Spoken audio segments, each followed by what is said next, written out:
आज मैं आपको फ़ीस माफ़ी पर दरख्वास्त लिखने का तरीका सिखाऊंगी और गुजारिश करती हूँ कि अगर आप हाई स्कूल या इंटर में हैं तो आप इस वीडियो को ज़रूर पूरा देखें, क्योंकि जिस तरह हिंदी में प्रार्थना पत्र और इंग्लिश में एप्लीकेशन लिखना हाई स्कूल इंटर के एग्ज़ाम में हर साल आता है, उसी तरह उर्दू में दरख्वास्त लिखनी भी आती है। इसलिए आप इस वीडियो को ज़रूर पूरा देखें। चलिए शुरू करते हैं आज का टॉपिक। सवाल, फ़ीस माफ़ी के सिलसिले में अपने हेडमास्टर साहब को एक दरख्वास्त लिखें। उसके बाद हम एक पेज लेंगे दरख्वास्त लिखने के लिए और उस पेज के बीच में हम अपने इस टॉपिक को लिखेंगे। दरख्वास्त बराए फ़ीस माफ़ी, इसको बीच में लिखेंगे हम। उसके बाद नई लाइन से लिखना स्टार्ट करेंगे। बखिदमत जनाब प्रिंसिपल साहब। अगर हमारे स्कूल के प्रिंसिपल जेंट्स हैं तो हम साहब लिखेंगे, अगर लेडीज़ हैं तो साहिबा लिखेंगे। उसके बाद मैंने यहाँ पर एसपी नेशनल इंटर कॉलेज अपने कॉलेज का नाम डाल दिया है। आप यहाँ पर अपने स्कूल का नाम डालेंगे, आप जिस स्कूल में पढ़ रहे हैं। उसके बाद उसी के नीचे आप उस जगह का नाम लिखेंगे जिस जगह पे आपका स्कूल है। उसके बाद आगे आप लिखेंगे जनाबे आली। अगर आपके स्कूल के हेडमास्टर साहब जेंट्स हैं तो आप यहाँ पर जनाबे आली लिखेंगे, और अगर लेडीज़ हैं तो आप जनाबे आलिया लिखेंगे। उसके बाद इस निशान को ज़रूर लगाइएगा, क्योंकि इस निशान ये निदाइया व फिजाइया का निशान है। जब हम किसी को मुखातिब करते हैं तो हम इस निशान को लगाते हैं। उसके बाद थोड़ी सी जगह छोड़ देंगे हम। थोड़ी सी जगह छोड़ने के बाद फिर हम लिखना शुरू करेंगे। चलिए शुरू करते हैं। मुअद्दबाना गुजारिश है कि मैं आपके स्कूल में 10वीं जमात का तालिब इल्म हूँ। मेरे वालिद अरसा से अलील हैं। अरसा यानी कुछ दिनों से, अलील मतलब बीमार हैं, वो कोई काम नहीं कर सकते। मेरा बड़ा भाई एक कारखाना में कलील तनख्वाह पर मुलाजमत करता, यहाँ पे करता रहेगा, करता,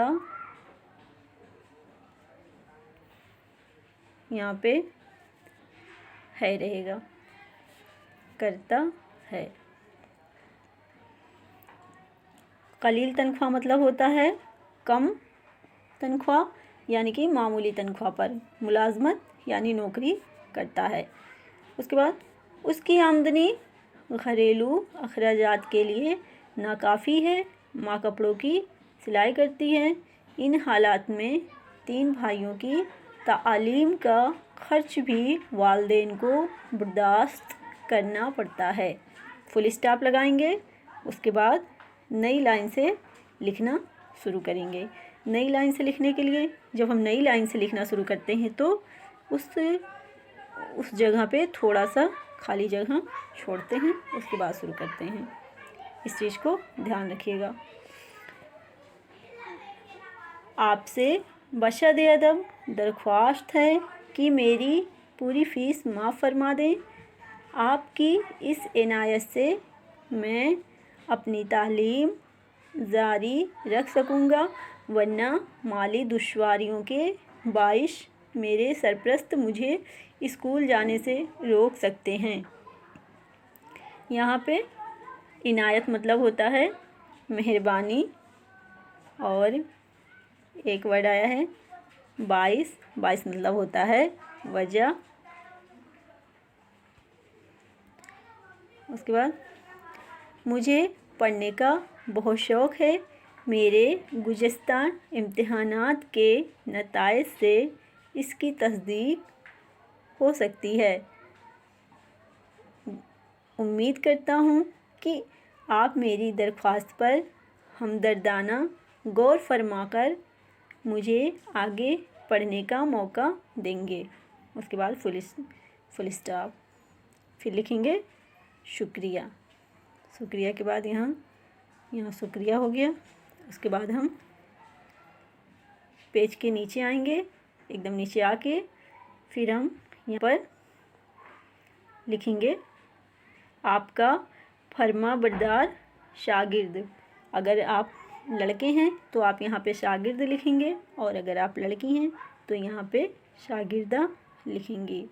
और यहाँ पे मैंने नाम लिख दिया है। यहाँ पे नाम नहीं लिखना, सिर्फ नाम के पास इस तरह से नाम ऐसे लिख के डैश लगा के छोड़ दीजिएगा। दर्जा आप 9th में हैं तो 9th, 10th में 10th, 11, 12 जिस क्लास में आप हैं उस क्लास को आप यहाँ पे लिखिएगा। यहाँ पे दर्जा लिखा हुआ है, यहाँ आप क्लास भी लिख सकते हैं। और उसके ही नीचे आप मोरखा लिख के मोरखा यानी तारीख़ होती है, तारीख़ डालेंगे जिस दिन आप एप्लीकेशन लिख रहे हैं यानी दरख्वास्त लिख रहे हैं, उस दिन की तारीख़ डालेंगे।